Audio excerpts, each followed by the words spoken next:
Cette escale de Jeanne est particulière aujourd'hui. Une femme que vous connaissez est mon invitée. Je devrais ajouter que nous croyons connaître. Sarah Olling, bonjour. Bonjour, Jeanne. Je devrais ajouter Élise peut-être au prénom de Sarah? Peut-être.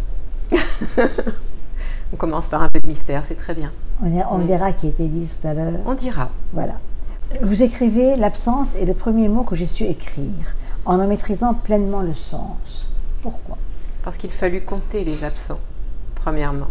Compter les absents. Et ils étaient si nombreux, mais vraiment si nombreux, que j'ai failli m'y perdre. Lorsque j'ai écrit cette phrase, j'avais déjà pris du recul par rapport à ces absences. Il y en a eu tellement.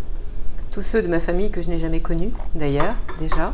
Je suis une fille de déportés, ce qui signifie non pas être une victime, puisque c'était mon père qui était une victime et pas moi, mais c'était mesurer tous ces absents que je ne connaîtrai jamais.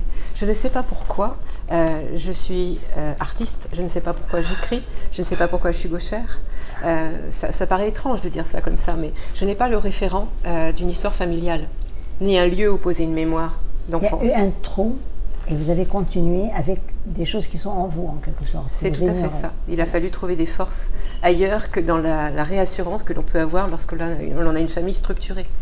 Sarah, quand vous avez demandé de faire cette interview, cette escale de Jeanne, je vous ai demandé si vous étiez prête à replonger dans un passé fou qui a été le vôtre. Vous l'avez écrit dans un livre, mais en même temps, avec imagé bien sûr, il y a beaucoup de... Mais quelque part, il y a des choses vraies. Alors, nous allons remonter le temps jusqu'à Cracovie que vous n'avez pas connue. Voyageons. Voilà. Alors, Cracovie. Cracovie, en fait, c'est la genèse, c'est l'origine, puisque c'est la ville où ma mère était née. C'est la ville d'où elle a commencé son exil aussi. Ma mère est partie de Cracovie pour arriver rue des Rosiers à Paris. Dans les années, ça devait être en 38-39. J'ai énormément de trous sur l'histoire familiale parce qu'elle ne m'a été pratiquement pas racontée. Donc j'ai recréé ces failles en essayant de faire de l'investigation. Mon premier travail de journaliste, ça a été celui-ci d'ailleurs. C'était remonter les traces de l'histoire familiale. Donc Cracovie, la rue des Rosiers, avec toute sa famille, donc des juifs d'origine ashkénaze, la déchéance de la nationalité, déjà, tout de suite.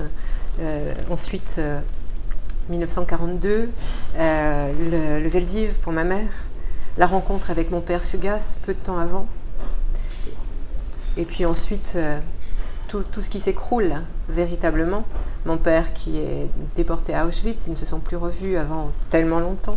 Ce sont les premières absences, les premières failles. Ce sont les premières absences. Sarah, Lyon.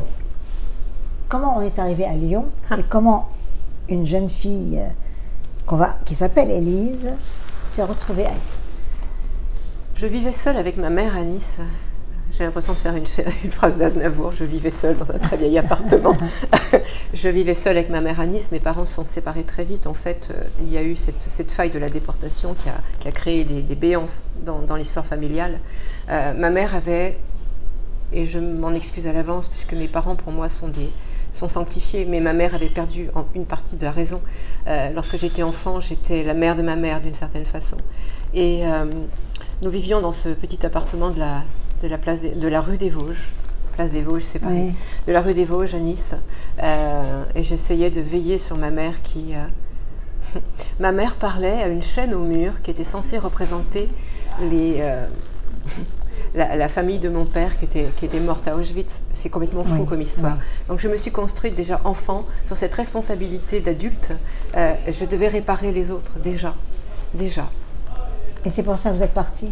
Et ma mère, qui ne savait pas gérer une enfant comme moi, qui était déjà une enfant extrêmement mature, m'a mis en apprentissage de coiffure à 14 ans. C'était tellement dérisoire, c'était tellement fou. J'étais tellement peu faite pour du travail manuel. Et jusqu'à mes 17 ans et demi, K1, j'ai vécu avec cette mère qui vivait dans le noir. Cet apprentissage de coiffure qui était baroque, il n'y a pas d'autre mot. Et puis, sa raison a complètement cédé. Et elle m'a renvoyée chez mon père lorsque j'avais 18 ans. Pas tout à fait 18 ans à Lyon. Et là... Vous avez fugué? Entre autres. Voilà. Alors, et la jeune fille qui a fugué, qui s'appelle dans un de vos livres Élise, Alors, Élise est une jeune fille paumée dans les rues de Villeurbanne. Dans les rues de Lyon. De Lyon.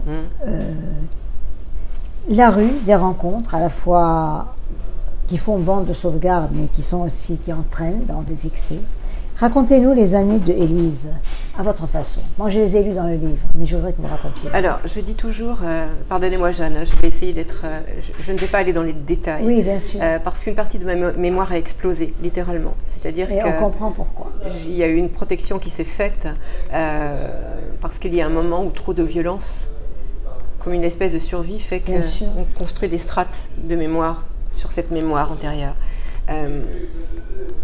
Oui, Lyon a été... l'enfer. A été l'enfer. J'étais une jeune fille pleine de rêves, et je suis restée, quoi qu'il en soit. J'étais une jeune fille qui croyait et qui croit encore à la bonté des hommes, intensément. Et ça a été mon malheur, véritablement mon malheur. Je chantais du Barbara dans les rues, je faisais la manche à Saint-Jean avec un jeune homme aussi. J'ai toujours attiré le regard sur moi, sans savoir pourquoi. Je n'ai jamais compris pourquoi. Et il y avait quelque chose en moi déjà d'étrange, et quelque chose qui faisait que on voulait aussi bien me casser que me protéger. Comment on vit dans la rue quand on a cet âge et qu'on n'a jamais été préparé à la rue, en quelque sorte? Parce que c'était quand même, je vais juste passer de détails, il y a quand même eu de la drogue, il y a quand même eu du viol, il y a quand même eu des choses difficiles, très difficiles. Comment on fait? On survit. On survit. Et on écrit. Je commençais déjà à écrire, partout, tout le temps. Et vous pensiez vous en sortir? Je ne savais pas. Je n'avais pas d'existence. Je ne savais pas si je m'en sortirais. Je n'avais pas de volonté de m'en sortir. Je n'avais pas de détermination à m'en sortir. Je ne savais pas ce que ça voulait dire s'en sortir. Oui. Pour s'en sortir, il faut que quelqu'un vous tende un miroir aimant pour vous dire je te prends en compte, tu existes. Je n'avais pas de contour. Donc vous avez en quelque sorte, parce que je retrace la vie de Sarah, la vie d'Élise aussi, parce que c'est un peu la même à une période, le fait que votre mère devienne cette personne qui perd au fur et à mesure la mémoire, et vous êtes vous-même la mère de votre mère, c'est comme s'il y avait un moment donné où vous avez été déjà abandonné. Donc l'abandon, c'est pas tout de suite on saute de la jeune fille, on se tape dans la rue. Il y a eu un abandon qui était difficile. Vous savez, on parle beaucoup d'épigénétique en ce moment. Oui. J'ai un peu étudié ce qu'était l'épigénétique et ça m'a d'une certaine façon, non pas rassurée, mais ça m'a donné du sens. La mémoire fœtale garde la trace de la violence, et des chocs. Mes parents ont été déportés, enfin ma mère ne l'a pas été, mais a été obligée de se cacher avec mes grands-parents. Bien sûr, donc il y a quelque chose qui se construit déjà dans le ventre. Voilà, qui est déjà de l'ordre du chaos. Je ne le savais pas, je ne pouvais pas le savoir, je n'étais pas consciente de cela. Mais c'était comme si il y avait une fatalité à ce moment-là, à ce qui m'arrivait. Ça a commencé à aller beaucoup mieux quand j'ai compris qu'il n'y a pas de fatalité. La fatalité n'existe pas. Je suis devenue résiliente, effectivement, après. Alors, je ne raconte pas les détails parce que je pense que ça n'a pas de sens maintenant. Mais ce fut l'enfer. Et cela ne demeure pas. Alors, justement, cet enfer, parce que c'était l'enfer.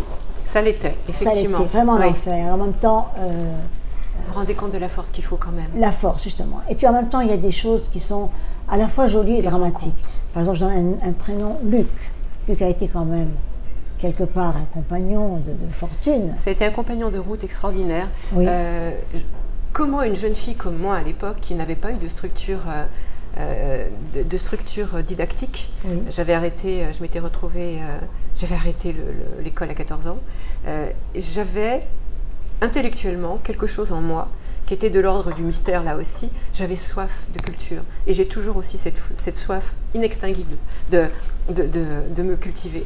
Et Luc était un jeune homme, fils de médecin, qui me nourrissait de ce désir-là de comprendre le monde, vraiment. Et ce fut le premier, pardonnez-moi, là c'est très émotionnel, je pensais que je n'en parlerais pas. Ce fut le premier qui me donna de la densité, qui me donna une structure. Oui. Vous existiez pour Luc. Oui. Voilà, oui. On le sent. Et malgré je n'ai jamais parlé de malgré le côté paumé, je l'avais distancié dans un roman. Mais Luc, c'est quelqu'un qui a compté parce qu'il vous protégeait à sa façon. Mais il est mort tellement tôt. Et il est mort très vite. Et il est mort d'une façon brutale. Mishima. Voilà, il y a un sabre dans le ventre. Mishima, oui. il était sous acide. Il était sous acide, mais c'était lui qui m'avait fait découvrir Mishima. Oui. Et il a voulu partir de façon déjà tellement théâtrale. Le théâtre entrait dans ma vie, mais le théâtre tragique. Parce que c'est moi qui l'ai retourné. Quand ai-je pris conscience que l'éternité qui nous unissait venait d'être abolie? Et quand Luc est mort, l'éternité n'est pas abolie. Il y a un enfant qui était là. En gestation. C'est fou. Parce que je n'ai jamais parlé de Luc comme d'un personnage de roman, Jeanne. J'ai été très impressionnée de votre façon d'en parler. Et j'étais très impressionnée par la personnalité de Luc.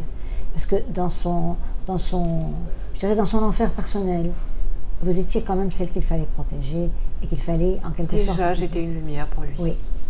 C'est la première fois qu'on me faisait comprendre que j'étais importante pour le monde. Cet enfant, Sarah, il est né absent. Il est né absent, donc il est mort juste après la naissance. Et il vous l'enseigne toujours, cet enfant. Parce que parfois, quand on parle ensemble, vous parlez de cet enfant qui n'est pas. Oui, je l'ai nommé. Vous l'avez nommé? Oui, nommé ses absents. Je l'ai nommé, mais il a fallu très très longtemps. Vous savez, on est dans un monde où lorsque vous n'avez pas d'enfant, on vous met toujours en défaut. Surtout être une femme et ne pas avoir d'enfant, c'est questionnant. Comme j'ai une attitude vis-à-vis des enfants et vis-à-vis du monde qui est toujours une attitude de protection et que j'aime infiniment l'enfance, comme j'aime le monde d'ailleurs, ce questionnement était lancinant. On me demandait de façon plus ou moins maladroite pourquoi je n'avais pas d'enfant. Et un jour, j'ai décidé de dire « mais j'ai un enfant, j'ai porté un enfant ». Et cet enfant est devenu, pardonnez-moi pour cette expression, mais comme un ange qui me guide et qui... Oui, dites ange, vous écrivez ange. Oui, un ange. Oui. L'ange derrière ma porte. Voilà. Je reviens un peu sur cette période et j'arrête. C'était une période terrible. Je ne voudrais pas vous la faire revenir aujourd'hui. Mais moi, cette période m'intéresse parce que quand on voit comment vous vous êtes construite après, qui est devenue Sarah Olling, ça me donne je pense, de l'espérance pour beaucoup de personnes qui seraient dans la même situation. Et en même temps, ça donne envie de se dire, qu'est-ce qu'elle en a bavé? J'ai oublié. Heureusement. Quand je dis que j'ai oublié, c'est juste, comment dire, je vais essayer de dire... Racontez-moi en 3 secondes la rue, la course, les soirs fous, 3 secondes, si vous le voulez bien sûr. Ou bien un mot. Quel est le pire souvenir de ce jour-là? La mort de Luc? La désespérance. La désespérance. C'est-à-dire le moment où je me suis dit, à quoi bon? Et j'ai essayé d'acter cet à quoi bon. Et c'est là où dans le livre je parle du docteur Véronique Duval. Voilà, dont j'ai donné un autre nom effectivement, et qui a passé des mois à me faire comprendre que je n'avais pas le droit d'arrêter. Je crois que le docteur Duval a quelque chose aussi, c'est qu'elle ne vous obligeait pas à remonter du fond, elle vous laissait venir par palier. Elle ne vous obligeait pas. Mais en même temps, il y a eu avant quelqu'un qui s'appelle Lionel, que vous avez appelé Lionel, qui était une sorte de balise de sécurité où vous pouviez arriver et sonner. Un petit frère. Et c'est lui qui a reçu cette femme fracassée quand Luc est mort, de façon si terrible. Et quelque part, c'était votre antre de sécurité. C'était un lieu où je n'étais pas jugée. Oui. Vous étiez reçu, point. C'était un lieu où je n'étais pas jugée. C'était un lieu où je me sentais prise en compte pour tout ce que j'étais et surtout tout ce que je n'étais pas. Et je n'étais pas quelqu'un de vraiment dans cette vie. Je n'avais pas d'existence actée. J'étais en déséquilibre. Et cette force de vie que j'ai désormais, elle m'est venue d'ailleurs. Elle m'est venue d'un loup. D'un loup? D'un loup blanc. Je vais vous raconter l'histoire parce que cette histoire est vraiment très très belle. C'est d'ailleurs pour la raison pour laquelle sur mon blog on voit apparaître 3 loups blancs. Oui. J'ai toujours eu la chance d'être ouverte à la rencontre, croyant dans la bonté de l'homme malgré tout. Lorsque quelqu'un venait à moi avec bienveillance, Ça a été mon erreur parfois parce que je n'arrivais pas à juger si c'était vrai ou pas. Mais là, j'ai fait de vraies rencontres. J'ai rencontré un prêtre qui s'appelait le Père Jo. Oui. Le Père Jo faisait partie d'un mouvement, le Renouveau charismatique. Et il ramassait des petites graines, comme moi, qui étaient perdues. Et il avait vu, il avait senti avant tout le monde ce que j'avais cessé de parler. Pendant très longtemps, j'ai cessé de parler. Je ne voulais plus parler aux humains. Oui. Et j'ai commencé à développer ce lien télépathique avec les animaux, oui. avec les plantes, avec le monde, cette vision un peu panthéiste du monde. Et le Père Jo m'a lancé un défi. Il m'a emmené chez un de ses amis à Sainte-Lucie, dans le Cosméjean, qui avait une meute de loups, pour montrer aux autres que les loups ne sont pas des loups pour l'homme et que c'est plutôt l'homme qui est un loup pour le loup. Et dans une meute de loups, lorsqu'un vieux loup va mourir, il est écarté de la meute. Et il y avait donc dans cet enclos, à part, un très vieux loup blanc. Et le Père Jo me dit, puisque tu ne veux pas parler aux hommes et que tu es dans une révolte contre le monde, il y a peut-être quelqu'un qui t'attend et qui a peut-être quelque chose à te demander. Et si tu acceptes d'y aller, on verra ce qui se passe. Moi, j'étais dans le défi permanent. J'étais dans le défi. Et j'ai dit, mais bien sûr que je vais y aller. Il me dit, par contre, tu te mets à quatre pattes et tu ne le regardes pas. Même pas peur. Donc je rentre dans l'enclos. Et je vois arriver ce vieux loup blanc. Je le regarde avec une intensité incroyable. Ce vieux loup arrive. Il me pose sa tête sur mon épaule. Je l'ai enserré et il m'a rendu le monde. Alors, pardon. C'est à ce moment-là que voilà, il m'a rendu le monde. Et j'ai toujours l'impression maintenant d'avoir ce vieux loup, ce vieux sage en moi, qui me dit, lorsque je sens que je monte encore en pression, qui me dit « Calme-toi, calme-toi, nous sommes là, nous te guidons ». Ça vous paraît bizarre, hein? Non, c'est une très belle histoire. Moi, je suis admirative de tout ce qui vous est arrivé avant et comment vous êtes aujourd'hui. Parce que je cherche dans... disons, ceux qui n'ont pas connu. Nous sommes dans une sorte de vie linéaire, même si la vie n'est jamais linéaire. Mais quand on a connu ce que vous avez connu, on se pose la question comment la jonction peut se faire. Mais je reviens encore, donc... Je vous en prie, Jeanne. Je suis désolée, je chemine très étrangement. Je ne vais pas rester longtemps dans ce passé que les gens peuvent retrouver dans votre livre, je crois, enfin, ce passé qui est un peu chaotique, puisque chaotique, c'était l'enfer. Mais ce passé est intéressant, non pas en soi, il est intéressant comment il a pu donner cette femme, je dirais, nouvelle, entre guillemets. C'est comme si vous aviez... C'est une éclosion, oui. Oui. C'est de la maïotique. Oui. Voilà. Alors, je voudrais parler de votre voix, Sarah. Parce que pour moi, votre voix est un instrument que vous utilisez souvent pour dire, pour parler. C'est un instrument de séduction aussi, je crois. Bien sûr. Voilà. Votre voix est toujours celle que vous avez modulée. Et vous êtes le maître de votre voix. Voilà, pas de son maître. Est-ce que c'est votre ton naturel depuis toujours? Je n'en sais rien. Je ne m'écoutais pas avant. Je ne me mettais pas... je n'avais pas l'audace de me mettre en voix, justement, c'est le cas de le dire. Mais je crois à la vibration, intensément. Je crois que la vibration des voix, c'est le monde d'en haut et le monde d'en bas qui se réunissent. Et je suis une jongleuse entre le monde d'en haut et le monde d'en bas. Je crois à la force de quelque chose qui nous dépasse. Je suis connectée à bien plus haut que moi, je crois. Un peu perchée d'ailleurs. Cette voix, j'ai l'impression que vous l'avez presque mise hors d'atteinte. Ouais. C'est-à-dire que vous dites un texte, vous habitez pleinement l'espace, votre corps habite l'espace, et votre voix est comme hors sol, détachée. C'est-à-dire que votre voix, vous ne pouvez pas donner l'impression à ce corps d'être dans cette vibration, mais votre voix, elle est partie ailleurs. C'est un peu ce que vous dites. C'est un peu ce que je dis, effectivement. Et d'ailleurs, vous voyez, dès que j'ai commencé l'interview avec vous, je suis... tout mon corps fonctionne. C'est-à-dire que je ne pense pas à ce que je dis, je vis ce que je dis. Parce que j'aurais l'impression que si j'avais préparé ou si je pense ce que je dis, ce serait frelaté d'une certaine façon. Je ne peux qu'être dans cette force et dans cette vibration. Et lorsque je lis un texte, c'est la raison pour laquelle je dis souvent à des auteurs qui me proposent peut-être de les lire, que je ne peux lire qu'à partir du moment où c'est une rencontre entre le texte et moi. Sinon ma voix ne pourra pas, ma voix ne servira pas, et ma voix trahira. Et voilà. Vous êtes vibrante. Est-ce qu'on peut oser le mot illuminé? Allons-y, soyons fous. Vous êtes illuminé, ça? Après tout, je trouve que c'est un compliment. Oui. Oui. J'ai beaucoup d'amis qui me disent toujours, mais tu es tellement perché qu'il faudrait t'aider à redescendre un peu. Mais perché, c'est bien parce que ça me permet d'avoir un peu de hauteur, enfin. Vous me donnez l'impression d'être comme ces soldats qui sont debout après des heures de fatigue et à qui on a envie de dire, mais rompez, rompez. Est-ce que vous savez rompre, madame, vous, à ce stade? Plier, mais pas rompre. Il vous arrive de... Oui, et c'est la raison pour laquelle j'ai souvent besoin d'être seule. Parce que lorsque je sors, soit d'ailleurs d'une lecture, soit d'une interview, soit de tout ce que je fais, je suis exténuée parce que je ne sais pas m'économiser. Oui. Vous voyez le champ émotionnel dans lequel je suis actuellement. Vous avez un chat? Akito. Akito, c'est le compagnon de toutes les heures, nuit, jour. Cette période que nous avons vécue pendant le confinement, pendant laquelle j'ai écrit mes 2 pièces de théâtre d'ailleurs, ça a été une période particulière.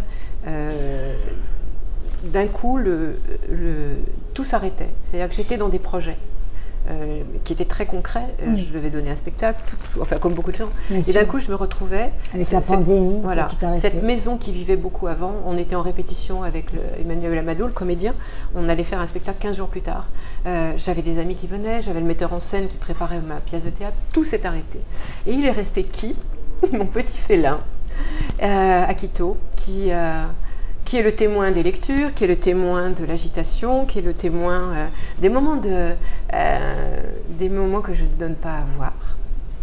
Donc Akito, de fêlure. C'est lui que j'aurais dû interviewer aujourd'hui. Ne lui dites pas.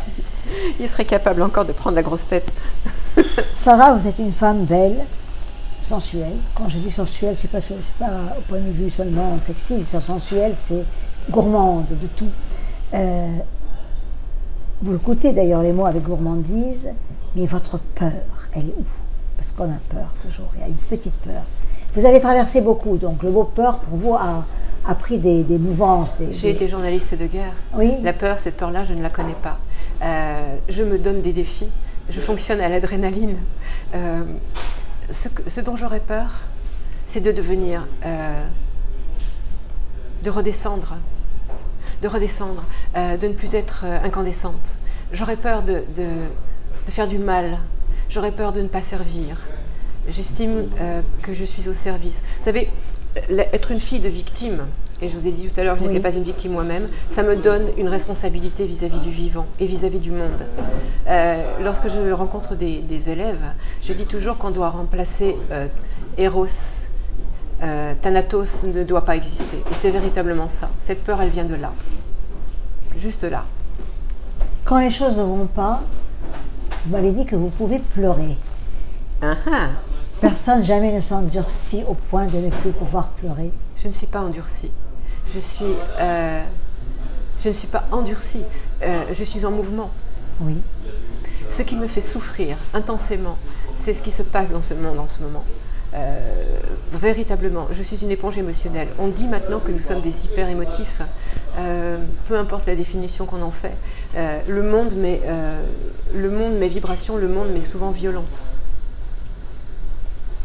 Mais je ne suis pas endurcie. Vous revenez de loin, je reviens toujours sur de guerre. Ça, voilà. Vous revenez de guerre et de fracas quand même. Et de chaos. Alors, résilient, chaos. Miraculé, les deux. Oui. Miraculé, oui. Vous voyez, je n'arrive même pas à le prononcer d'ailleurs. Oui, bien sûr, évidemment. À l'instant où nous parlons, est-ce que vous avez brisé l'armure ou est-ce que vous avez endossé un personnage que peut-être j'attendais? Parce que vous êtes très ému. Mais en même temps, je sais que vous avez toujours cette c'est pas une peur, c'est une pudeur de montrer quelque chose. Oui. Donc, vous ne portez pas une armure pour tromper le monde, pas du tout. C'est une pudeur que vous avez et qui m'émeut beaucoup. Parce que vous l'avez apprise depuis longtemps, cette pudeur. Il fallait faire semblant que tout va bien. C'est une politesse en même temps. Oui, donc vous ne submergez pas l'autre, vous gardez tout pour vous. Et vous n'êtes pas sous un masque, mais vous êtes sous une... Encore une fois, rompez, madame, rompez. Vous voyez comment je me tiens d'ailleurs. Oui. Comment vous dire, Jeanne? Vous savez que ça fait très très longtemps que nous échangeons et que nous cheminons ensemble. Je vous ai dit à quel point cela me rendait émue que vous veniez à moi de cette façon-là pour que je puisse dire aux autres. J'ai accepté ce magnifique défi. Ici, je suis exactement moi-même, avec ma fragilité, avec mes failles et avec cet amour infini que j'ai des autres. Ce qui me porte, c'est cet amour infini des autres. Et je suis rentrée en littérature. Et pour moi, me dire ça, de là d'où je viens, mais c'est une grâce. Je crois qu'il faudrait faire presque un chemin de fer pour expliquer avec des instants d'arrêt chaque part de votre vie. On n'aura pas le temps de le faire, mais je voulais revenir à vos lectures, lire aux éclats. Il y a une scène, une mise en scène, et vous, la vraie Sarah, qui est encore Élise, où la mettez-vous quand vous lisez lire aux éclats? Elle est pleine et entière, la vraie Sarah. Parce que lorsque je lis, c'est tout mon corps qui lit, c'est toute mon âme qui lit. La raison pour laquelle je ne peux pas lire ce qui ne me porte pas. Lorsque j'ai commencé ce travail magnifique, je me permets de faire une digression sur Parce que tu es mon fils et le sien de Karin Friedrich. Oui. Lorsque j'ai commencé cette lecture, quelque chose de presque surnaturel est arrivé puisque j'ai presque pris possession de ce personnage, Joseph, dont on va bientôt entendre parler, puisque le livre audio va bientôt sortir. Il y a quelque chose qui se passe, ce n'est pas que je m'oublie, c'est que quelque chose mute, c'est une transcendance. C'est la même chose avec Dan Murcia, Lettre capitale, quand vous lisez aussi. C'est la même chose à chaque fois que je lis. Oui. Nous avons fait un petit chemin avec Dan et c'est très très bien. Et puis le chemin se continue ailleurs, autrement. Bien sûr. Mais ces lectures aux éclats, ça a été aussi une façon de rendre grâce et hommage aux auteurs qui m'ont tant fascinée lorsque je croyais ne pas avoir le droit. Ne pas avoir le droit de me dire auteur, ne pas avoir le droit de me dire dramaturge. Je me donne enfin ce droit-là de dire que je peux être en littérature, par ma voix, par mes écrits. Et vous savez rire aux éclats? Ça. Oh oui, oulala. Donc ça n'empêche pas lire aux éclats, à rire aux éclats. Oui, vraiment. Ça, c'est la vraie vie. Qu'est-ce que vous gardez de Élise? Pardon pour le temps de silence, mais le silence n'est pas absence de réponse. Non, bien sûr. Ce que j'ai gardé d'Élise, une intense fragilité. On peut me blesser avec un mot.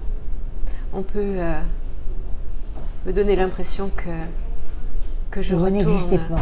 Oui. Je vis. Cette fragilité-là. Et Élise, vous l'aimez toujours? Vous la Élise, il y a une affection envers elle, même si elle est en vous. Hein, parce que... Pardon, excusez-moi. Élise n'a pas eu le droit de vivre. Oui. Fracassée. Et lorsque j'ai pris le masque de Léa, ou que Sylviane a pris le masque de Sarah, ce n'était pas un masque pour se cacher, c'était un masque pour partir en guerre, mais une guerre noble, une guerre avec de nobles armes, qui sont celles de l'altérité, d'une transcendance et d'une connexion, parce qu'Élise était tellement épuisée par tous ces combats qu'elle avait dû mener. Nous rappelons que Élise, c'est la jeune fille qui est partie dans la rue, qui a vécu le pire avant de... C'était Sarah. Mais Sarah est venue après avec Élise. Les prénoms sont des périodes dans votre vie. C'est exactement ça. C'est exactement ça. Et puis comment dire, oui, la pudeur. Bien sûr, la pudeur. Nous sommes dans un monde où les gens manquent souvent de pudeur, je trouve. Ces confessions intimes, parfois, me heurtent. Oui. Je veux bien donner de moi. Mais pas spectacle. Certes, non. Le spectacle, c'est lorsque je suis comédienne, ou lorsque je suis sur scène, ou que je mets les autres en scène. Je vous ai dit tout à l'heure, avant que nous commencions cette interview, que c'était très particulier la situation de l'arroseur arrosé, parce que d'habitude c'était moi qui interviewais les autres. Et je ne savais pas ce que ça allait provoquer, mais j'en ai accepté la gageure. C'est très émouvant, effectivement. Je vous remercie énormément, parce que je vous ai dit, Sarah, on ne fera cette escale que si on tente de briser le masque. Est-ce que vous n'avez pas l'impression que j'ai brisé quand même l'armure? Si. Mais je voulais vraiment, parce que c'est une période de votre vie qui est peut-être connue, mais qui est quand même... Non, elle n'est pas connue. Elle n'est pas connue, voilà. J'ai toujours dit que c'était des romans. Je n'ai jamais dit que c'était autobiographique. Mais en même temps, cette période-là donne beaucoup à la fois enfin, c'est pas une question d'attendrir, on est émerveillé de voir la femme que vous êtes. Parce que j'ai une question à vous poser. Quel conseil vous donnerez aujourd'hui à une Élise d'aujourd'hui, paumée dans la rue? Quelle chance elle a de s'en sortir? Quel conseil je lui donnerais? N'oublie jamais qu'il y a une lumière quelque part. N'oublie jamais qu'il y a des rencontres possibles. Et je dirais à tous ceux auxquels je pense, à qui il est arrivé des malheurs épouvantables, ne doutez pas ni de vous, ni du monde. Il y a toujours quelqu'un qui est là pour vous porter. Et moi, j'ai ma chance et ma force, ça a été de croire aux rencontres. J'ai rencontré des gens merveilleux. Comment est-ce que moi, venant de là d'où je venais, j'ai pu être proche d'André Chouraki qui m'a ouvert sa porte à Jérusalem pour de grands entretiens? Comment est-ce que j'ai pu interviewer des ministres,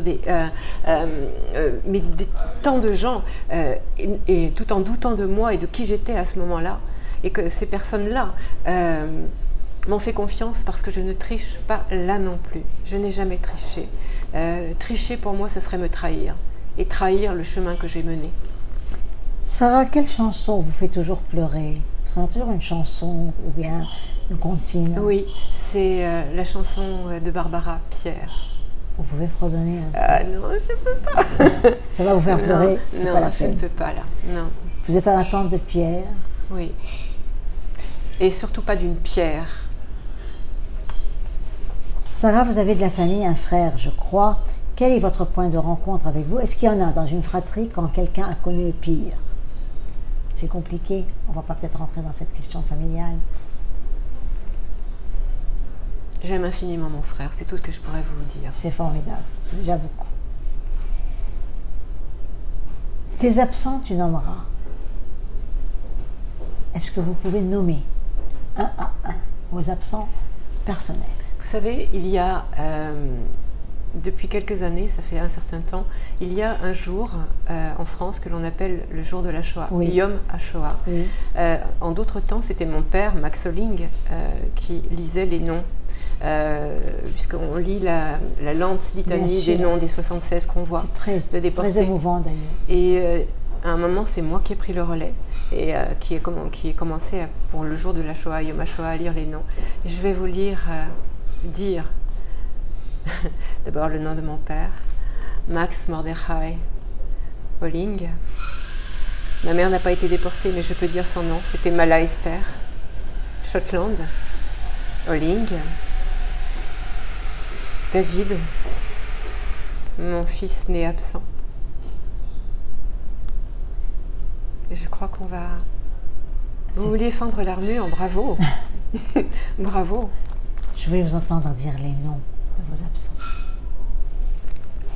Et je sais qu'ils ont compté pour vous énormément et que quelque part, ça vous...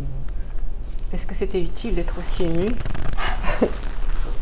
Il est d'habitude de terminer cette escale de Jeanne avec une chanson, un poème, quelque chose qui remue, que je ne dis pas à l'avance, comme ça, spontané. Est-ce que vous avez quelque chose que vous pouvez m'en dire? J'ai écrit un poème et j'espère ne pas me tromper parce que là je suis dans un champ émotionnel, c'est assez puissant, que j'ai appelé J'entends la lumière. Oui. J'entends la lumière, vous disait-elle, fragile peut-être, mais elle avait traversé tant d'orages avant de venir jusqu'à vous, qui l'attendiez en haut des marches du temple de Salomon le Juste. Lorsqu'elle venait à vous, ses pas sur le sable traçaient des traces rouges. Alors, lorsqu'elle vous dit « J'entends la lumière », baissez les yeux. C'est magnifique, c'est magnifique. Merci Sarah, c'est magnifique. Nous avons cette interview un peu avec du bruit, nous sommes à la brasserie de la Contrescarpe que l'on reçoit toujours, mais le temps est très froid dehors et moi j'ai attrapé un gros shit. Un gros chat dans la gorge. Hélas, le temps nous oblige et nous voici à la fin de cette escale de Jeanne. J'avoue le mal que j'ai eu à tenter de me rapprocher le plus de la vérité sans vous blesser. Et en laissant votre pudeur, je dirais, sans la toucher non plus. Mais je tenais vraiment à rencontrer la vraie Sarah. Je veux dire celle qui n'a pas besoin d'être forte à tout prix. L'avons-nous rencontrée? Je crois. Je sens aussi que vous êtes toujours très disponible à la vie. Vous avez des projets, je crois, avant qu'on finisse. Dites-les nous, vite, vite, ça va bien. Vite, vite. Alors, depuis près de 3 ans, nous préparons avec le comédien Emmanuel Amado, avec lequel j'ai co-créé l'acte artistique Conscience en Convergence, oui. Un spectacle avec des collégiens de 3e d'un lycée dans l'Ain à Montluel. Nous avons obtenu une subvention de la DILCRA, la délégation interministérielle contre le racisme et l'antisémitisme. Ça, c'est la première. Je suis toujours en attente d'une production et d'une mise en scène pour mes 2 pièces de théâtre. Oui. Dieu riait, qui est en train de tourner grâce à des troupes amateurs d'ailleurs, qui a tourné au Festival de Villefranche, qui va tourner bientôt, donc le 20 novembre, au Festival de Val-de-Saône. Je suis en attente aussi d'autres projets. Karine Fiedrich, pour lequel je viens de lire ce livre audio, qui va bientôt être mise en ligne et qui va bientôt être en promotion dans quelques jours. Sa maison d'édition va rééditer Pour un peuple d'oiseaux, et c'était très important puisque ce livre est au cœur de ce concept artistique Conscience en Convergence. J'essaie d'aller vite, vite, vite, vite. Non, c'est pas grave. Et puis, bouillonnement. Voilà, je n'ai pas le temps de vieillir, j'ai encore plein de choses à faire. 70 ans, ce n'est rien, Jeanne. Vous ne les faites pas. J'ai pas le temps. Vous n'avez pas le temps. Sarah, moi j'ai l'impression, à vous connaître, à vous voir, à vous entendre, que vous êtes un peu comme cette phrase, je crois que c'est Emily Dickinson. Ils pourraient avoir besoin de moi, mais ils ne le savent pas. Donc vous êtes toujours un peu presque en avance de vouloir aider l'autre. Et ça m'émeut de voir que vous avez ce côté où parfois vous êtes fébrile, vous êtes impatiente, vous devancez l'appel, les projets, tout. Et en même temps, vous avez... vous n'arrivez pas à attendre, vous êtes en urgence. Je suis en urgence permanente, effectivement. Je vous ai dit au tout début que je revenais de guerre, et ça m'oblige vis-à-vis du vivant. Et 70 ans, mais il me reste quoi, 20, 30 ans peut-être, mais je veux être debout. Mon père disait il faut être un mensch, et je veux être debout, non pas pour moi, c'est pas mon ego là, debout mais pour le monde. Alors ça paraît peut-être un peu orgueilleux, mais j'ai le droit, là je peux le dire, j'ai le droit de vouloir, d'avoir une exigence pour le monde. Et si à ma façon je peux faire une toute petite pierre dans l'édifice, alors là j'aurais l'impression d'avoir donné du sens à tout ce combat et à toute cette guerre dans laquelle d'où je suis revenue. Jeanne, je vous remercie infiniment. Si vous saviez combien je vous dis merci. C'est moi qui vous remercie. Je voulais aussi vous dire, est-ce que vous pensez que la vie, qui a été vraiment plus terrible, je ne pense pas que ça existe, mais vous pensez qu'elle vous doit quelque chose, ou bien vous avez décidé d'aller de l'avant, sans vous encombrer de tout ça, en faisant quelque chose de positif, bien sûr, mais sans vous en encombrer au fin, vous n'êtes pas une pleureuse. Certes non. Et la vie ne me doit rien, je dois tout à la vie. Vous êtes une gourmande de la vie. Ah, mais j'aime infiniment. Je fonctionne à l'adrénaline, je fonctionne au projet, mais je rends grâce et je dis merci, tout le temps. À vous, au monde. Voilà. Cette escale m'a beaucoup touchée, vraiment. Et votre besoin de servir, entre guillemets, comme vous dites, qui peut-être vient justement de ce temps passé où vous sentiez que vous ne, je le dis avec beaucoup de guillemets bien sûr et de délicatesse, où vous ne serviez à rien. Alors que là, vous avez les choses en main. Et je trouve ça merveilleux. Merci. Sarah Olling, merci beaucoup. Vous embrasserez Élise de ma part. Je la réunirai pour vous. Voilà. Et Luc, on lui fera un grand salut de loin, voilà, et tant d'autres. Je voulais vous dire aussi, je pense que vous êtes une femme aimée. Ne l'oubliez jamais, parce que c'est peut-être aussi notre rôle de vous dire, Sarah, nous vous aimons. C'est important. Il ne fallait pas me dire ça maintenant. Vous me dites que je pleure jamais, ben merci infiniment. C'est très gentil ce que vous venez de faire là. C'est important de vous le dire. Vous êtes une femme assise au bord d'une chaise. On a l'impression que vous êtes toujours là, prête à vous lever, à partir, non pas pour fuir, mais pour faire quelque chose. Et là, toute l'interview, je me suis dit, ça part, ça vient. Bon, il y a un peu de verre autour, c'est très bucolique, ça a l'air très bien parce qu'il faisait froid dehors. Mais vraiment, merci beaucoup. Et je crois que peut-être qu'on est arrivé à atteindre ce hors-sol. Parce que je vous l'avais promis. Oui, se met en deux toujours. Le corps est là, mais parfois il y a un hors-sol qui part. Et ce n'est pas moi seule qui l'ai dit, c'est des amis aussi qui l'ont senti, mais vraiment une façon de vous dire revenez, rejoignez le corps, nous vous aimons. Merci de votre confiance et nous finirons comme à l'habitude avec la musique de générique de Alain Warraud. Magnifique musique en permanence. Merci, vraiment. Merci. C'est moi qui vous remercie. Merci.